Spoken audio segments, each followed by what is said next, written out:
présenter bino ba invité bon na aucun régie tazo élément moko na lombango des invités na plateau na biso mko lelo ya mission de mongeza ndeko moka FCC ndeko Jean-Paul Kazamba à s'excuser à connaître ma petit souci kaka na tongo lelo maître Papi Josso parmi les 3 intellectuels de Kabera Mwanga amitoni mais intellectuel on a Kabera Mwanga bazo évoluer te banaka ngamba nango parmi les 3 depuis 2020 abaka parmi les 3 to comme la 2022 collation la banque en 2020 en 2021 ça va en 2022 pour des ça la banque ya kanga ngaka wana maître Papi Josso la pesi mbote mbote trésor Kalafai mbote na maître Ngoma on a partagé na plateau à lelo mbote na balandi nyonso ya Congo télévision bisika banso bazali bazuli baku ya kolanda biso na tongo lelo oyebi ndeko trésor Kalafai ceux qui bakobenga nga troisième intellectuel de Kabera Kamanga ezali lipana ngubate ezali par rapport ya makambo eko salema na mboka na biso au sujet ya nationalité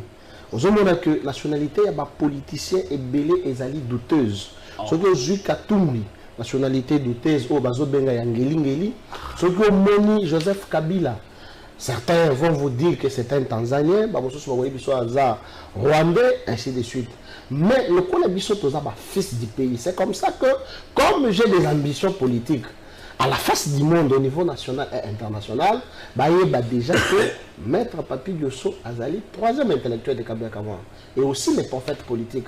C'est un cachet politique que je me suis créé pour être distingué dans Bamosous. Pour ce que oui, la politique n'est pas bon na biso. Na osu sawana. Ozu Moïse Katumbi yoka babenga le chairman. Soki moni Joseph Kabila babenga ka China Rambo Raïs. Oye et pas ya Laurent Désiré Kabila babenga ka musée. Soki oye pas Félix Tshisekedi bazo benga béton. Soki oye pas Fayulu Oboyoka bakati aigle. Donc c'est dans ce sens-là na lignée wana que ngape na créé prophète politique troisième intellectuel de Kabera Kamanga sans polémique. Merci défection ensemble pour la République. Ramboka Moïndo Nzangi a sali peu parti action des volontaires pour la révolte patriotique je crois yangoana. Au pays la rango monta minembo bat basé la rayon. Maître Claude Ngoma na pesio pembote. Mbote mingi ne konanga Kalafai également mbote na estimé confrère nangana Papi Josso to kutene lelo na tongo potoko wa usolola ekolo uso bato nyonso balandi wana kalate Moïndo Nzangi azui courage ya liboso okenda ba opo batikali ba kwambwate epa pokuna ya likambo lo chocho et affaire akolia et mon pépinier c'est ce qui est et ko ningisa ngona ngobi maître Claude Ngoma trésor Kalafai oyebi bakliso balobaka tous ces pays ici-bas. Je me rappelle du vivant Yakadjumbo, paix à son âme. Kadjumbo nous a révélé des secrets au Kututoyibakité, là personnellement. Que la RDC avait un problème avec la Tanzanie, société Boye, la Zambie, Moïse Katumbi. Moïse Katumbi a escroqué le peuple congolais, d'aucun ignore. J'ai suivi un kabiliste. Na CPR na été na banalise na mais au moins na linaka phrase moko alobaka. Alobaka ni Joseph Kokonyengi ami bengaka ultra kabiliste. Joseph Kokonyengi aloba sur les antennes il y a une des chaînes Awa que batu nyonso bazali autour ya Moïse Katumbi. Bon succès ye mbongo wana esila parce que ezambongo ya l'état congolais. Nazo senga ba association ba ONG. Papa Sangata diplôme de mérite qu'au trésor Kalafai. Pour Naza prophète politique. Toutes les prophéties politiques trésor Kalafai Nalobaka et Kokisamaka. J'ai dit à Martin Fayoul et Adolphe Mozito, avant marche ya bloc patriotique. Mais si bango, bon tirer attention.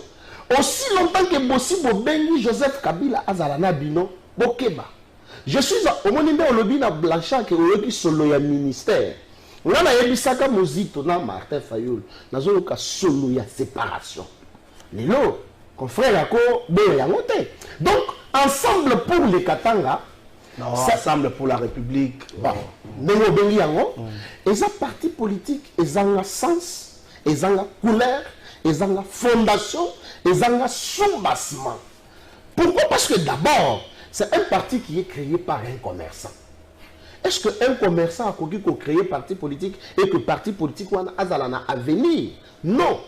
Tous ces gens-là qui ont entouré, qu'on fait la tangi Mike Mokebaye, depuis Mike Mokebaye a une assemblée provinciale à Kinshasa, qu'est-ce qu'il a apporté comme solution à Bakinois? Il est un seul individu. Non, mais c'est un député provincial, Ndeko Trésor Kalafay. Donc, comme pour vous dire que, moi, Moïse Katumbi, que tous ces gens-là qui sont autour de toi, ils ont rodé pour mon solo. Les jours où je suis intérêt à les athées, les autres ont senti les sous solo. Les VPM à affaires étrangères. Est-ce qu'il y a ça là-bas? Se prononçant officiellement de Lutundula. On a senti Lutundula Zokende. Pour les gens assis à Kinda. Okomona, Mike Mokebaye à Kolongwa, Olivier Kamitak à Kolongwa. Donc Katumbi va se voir seul. Jour pour jour, depuis Atika Kibiso, Jack Mbadou, le gouverneur à Congo Central, Tangazo Koufa, le 19 juillet 2018, c'était hier, 19 juillet 2022, comme ça qui 4 ans. Dans le cimetière à Nécropole, à Toumatouboua, dans Koulou, qui a à l'époque vice-gouverneur Naïe, puis comme gouverneur à Haïti, comme gouverneur lié à Congo Central, à Kenda qui a déposé Gerbe de Fleur Naïe. Claude Ngoma, polémique autour du déplacement chef d'État dans Marbella en Espagne. Certaines langues disent qu'il y a vacances, certains mon conseil école a la soin de santé. Je viens depuis ce matin se prononcer dans les médias moko, ni porte-parole, il y a président de la République, ni membre du cabinet, non, chef de l'État, Sali Boye, voyage chef d'État, monsieur Fouza dans un secret, à tout n'est pas député, chef d'État, ils vivre dans bon à contre. C'est comme un voyage chef d'État dans la chef. En fait, on a encore beaucoup de gens qui ont du mal à comprendre le fonctionnement d'un pays démocratique. Mais est-ce qu'on a besoin de cette polémique autour du voyage chef de l'État? Est-ce que c'est un compte en boca bimi? Il faut tout polémiquer autour de ça, ou tout serait une communication officielle de la part de service là. Très bien, de Konangaï, au moni problème où il y a communication à la présidence, et ça a posé problème, il y a makasi.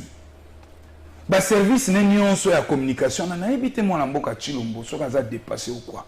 Makambouana, ou encore, surtout que les chefs d'État voyagent avec Mbongo et Congolais, déplacement vient c'est Mbongo et Congolais. Il faut bien informer quand même les Congolais de tout mouvement à Mkonzamboka. Trésor Kalafay, Nazali, secrétaire général adjoint en charge de la question juridique qui a parti à NCL, PTP président Gilles Bavomamba, Mbote Iskazali. Parti Nabiso à NCL, Tozali membre et regroupement politique FPI, force politique et sociale alliée à l'IDPS. Ok. Tozali nakati ya union sacrée. Mabe ou soit souffrance on a nakati ya union sacrée. Et ça, sembo, et ce qu'il faut que le sembo. Est-ce que l'union sacrée dans la cadre? Il y a des cadres, nous devons présenter cadres l'union sacrée. L'union sacrée dans la cadre. Bon, l'union sacrée dans la cadre, mais ils en ont membre. Ah, ok.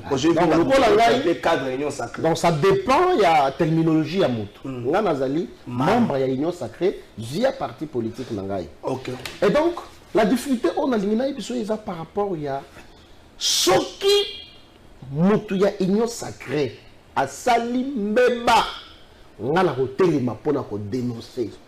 Mais on recoupe na lisanga na biso, bakolo bananga, mais yo oza moto union sacré, ozo beta moto union sacré nengeni. Si tel est le cas, qu'on lata les sous, il y a un regroupement na bisoté. Okay. J'ai été suspendu dans le regroupement ya biso. Pourquoi? Parce que na koloba solo. La question il y a communication à la présidence de la République. Et Zali, je peux dire normalité. Présidence de la République, communication, nous avons appris que va dépenser environ 30 000 $ par mois, à moins qu'il va vérifier. J'aurais entendu cela. Mais est-ce que 30 000 $ par mois au Bazali qu'on dépense et ça la Kamousalanine? Il y a un monibiso, jeune, il y a union sacrée. Nous avons créé ce qu'on appelle les collectifs de communicateurs, il y a union sacrée. Mais on a dissous de Yangot. Ah, ok. On a quitté. Oui, même non, on dissout de Yangot. On a dissous parce que c'est moi qui suis les géniteurs, c'est moi qui suis l'initiateur. On dissout de Yangot. Non, non, structure communicateur, union sacrée. L'initiateur et les coordonnateurs, c'est Papi Djousso. Donc, le coup, on a montré que vision n'a pas été respectée. Nous avons un collaborateur, c'est comme ça que j'ai dissous C'est là. Donc, Bernard de Nyon sur le bazar. Donc, ceux qui ont venu Bango, Bazali, se présenter en qualité, il y a des communicateurs à l'Union sacrée, ils allaient fausser. Il y a ça Bango, non. Le géniteur a déjà dissous cette structure. On a revenu un peu dans la communication, il y a la présidence de la République. Vous savez que tout ça, on a suppléé pour vulgariser l'action du chef de l'État. Si le président de la République voyage, on doit quand même nous annoncer. Le président est allé en Espagne pour tel ou tel autre motif. Tout le monde a ce qui a accueilli, par exemple, la sommet, il y a loi qui a accueilli. Mais comment on ne dit pas que non, le président de la République accueille l'Espagne. Donc, polémique, ou on a banane, à qui profite cette polémique? À qui profite? Mais ils ont profité de la Mouka, on a PPRD, FCC pour Balobaba, qui ça, faiblesse, il y a communication, il y a présidence. Et profiter de la bisote. C'est comme ça que Bisso Tobé la gamme Konziamboka. Atala, le tala makamboka bunda sale. Président de la République a talana nous entourage naé. On a toujours. Je ne veux pas un jour mon président de la République, Félix Tshisekedi ici Kozal. Je pense même que service à président c'est Zolandanga. Un jour Félix Tshisekedi a reprendre le même parole Kabila Lobaka. Mais tant que Kabila Zoluba, je manquais 15 personnes. Aujourd'hui, vous pensez que Kabila avait raison. Kabila avait raison, Kabila manquait 15 bonnes personnes. En termes de collaboration. Il avait raison, il avait tort. Ok.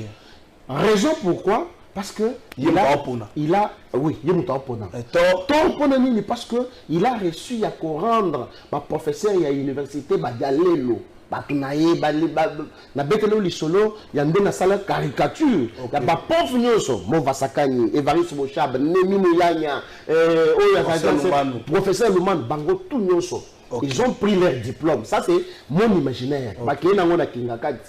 Kabila a diplôme en Abisso. C'est comme ça que Kabila avait regretté Yakoluba que je suis entouré de professeurs d'université comme ça. Comment je n'arrive pas à changer l'homme congolais? Et je ne veux pas que Félix Tshisekedi a retombé dans le même problème alors que les prophètes politiques, troisième intellectuel de Kabila Kamo, Azali na pembeni naye. Na même sens na yo, moi nous yafunda kabato.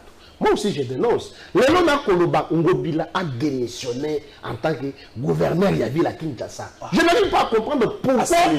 Ah papa. La personne une minute plus à Salini. Zando d'abord. Ba maman ba olela. Au moment où tu regardes la télévision boto, tout le monde attend mettre un ngoma ebisa. Et si kanyo sont les kaka, mais bino mutu bolega. Bon le biso pour la ligne. Ngai na memanga mbuya Zandouane. Ba fulu presque partout. Nous avons ministre provincial, nous sommes côté à ACP. Les députés provinciaux, nous sommes moyens dans nos batailles exactes. Qu'est-ce qu'il faut pour la ville de Kinshasa? C'est comme ça que j'ai toujours dit, même là-bas, le service à présent, nous avons papa démissionné. Au moins, la carte de sacré dans la bâtiment, vous voyez pour battre, le coup de moutaï, pour battre Mamboula. Et là, on va la mer, même de Wanat. Et là, on va la bangobilat. Et là, on va la bangoïka sangit. Mais nous, chacun va y avoir mais je vous jure, la vision du chef de l'État. Tala Motoneti, comment il s'appelle? Chéribé Okende, Nazo Sukisawana. Chéribé Okende, Tala Nengazo Boma, frère. Le nom a changé. Aïe, Kozona retraité, il y a 75 ans à Tchélier. Est-ce que Baton est sur le chef de l'État? Le service, il y a communication, le chef de l'État, ils ont monté. Baton de la Kaka, Bissoka, Kabajen, to communiquer. Donc, service à communication à chef de l'État, en tout cas pour nous à sincère, nous sommes en Konzamboka et ça n'a faille. Merci Papi Josso, Claude Ngoma. Mbotende ko kalafa na lingina ye bakaka ba voyage nyonso président Félix Asalaka ezalaka kaka ba voyage officiel. C'est lui qui avait conduit la délégation. C'est lui qui avait conduit la délégation. Donc le problème est allé que motif et invitation à la bomba na c'est Yakoka mozali l'air bakei kuna et bimi makambo est. Et puis yoka conclusion au bimi kuna. Nous sommes venus à recommander la partie RDC d'aller négocier. Voilà qui tout mon nous a repéré son conseil. On a obligé de yoka pesi conseil na ndenge yazo kanisa ki photo même kinya. Mais pendant ce temps pour la gana continuer entre les mains il y a M23 que faire. D'entrée de jeu mettre en goma il faut y que toujours passer moment moko très crucial. Au bisognon il faut tout s'aligner derrière Mokonzi Mboka, Félix Antoine Tshisekedi Tshilombo, par les efforts qu'il est en train de fournir pour la paix à l'est du pays. nayebisaka yo boye Trésor Kalafay. Un bon président de la République a trois options. Option ya liboso eza diplomatie. Option ya mibale ezali négociation. Option ya misato ezali attaque ou bien guerre. Mais bandeko na biso baningi to enjambé. Maître Ngoma pose une question. Quel est le motif? Il y a invitation. Donc, on ignore que nous allons inviter Rwanda et la RDC Angola. Parce que les présidents angolais de Bachaki et le facilitateur ou médiateur.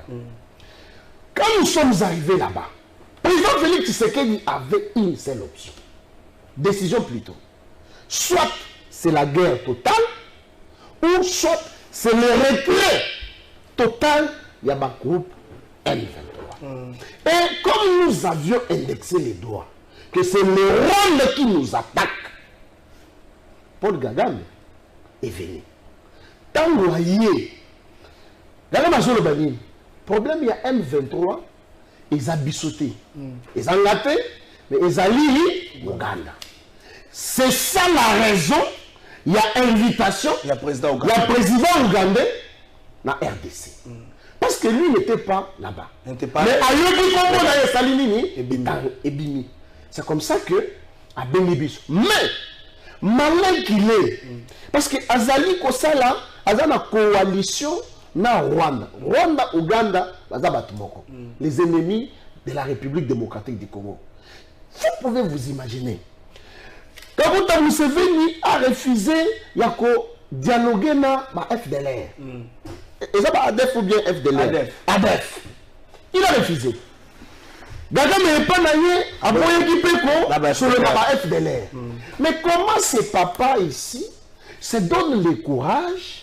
Il y a Kolobana RDC, non, bon Kende, bon négocier dans la M23. C'est qu'il y a quelque chose qui est caché derrière. Maître Ngoma, il n'y a pas déjà position de la République démocratique du Congo. On ne va pas négocier avec les M23. D'autant plus que les M23 est un groupe terroriste. Ils ont dit qu'il y a l'Est de la République démocratique du Congo via l'Ouganda, via le Rwanda. Ils sont fondés sur la communauté internationale.